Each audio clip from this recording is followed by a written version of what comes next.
আমাদের রসগোল্লা। এক দেশে এক রাজার এক সন্তান। সারাদিন সে নানা রকম খুনসুটি করে তার দিন পার করছে।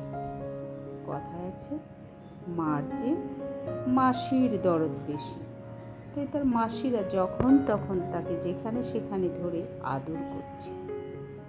আবার মাসিরা তার সাথে খুনসুটি করতেও ভুল করছে।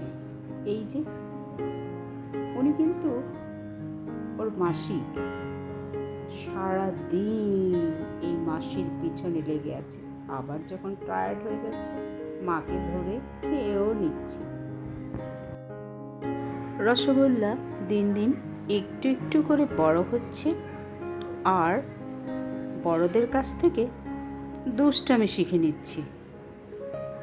অমুকের পিছনে গিয়ে সে একটু খুনসুটি করে, আবার আরেকজনের পিছনে গিয়ে একটু খুনসুটি করে। এভাবেই তার দিন চলে যাচ্ছে। যখন কাউকে পাচ্ছে না, তখন ঘরের জিনিসপত্র নিয়ে এভাবে খেলাধুলা করছে। আপনার ঘরে যদি রসগোল্লার মতো একটি গোল্লা থাকে, তাহলে আর কিছুই লাগবে না।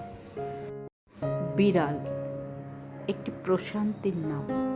যার ঘরে বিড়াল আছে, আমি মনে করি তার মনে প্রশান্তি আছে। তো ভিউয়ার্স, সবাই আমাদের রসগোল্লার জন্য একটু দোয়া করবেন। আজ এই পর্যন্তই। আল্লাহ হাফেজ।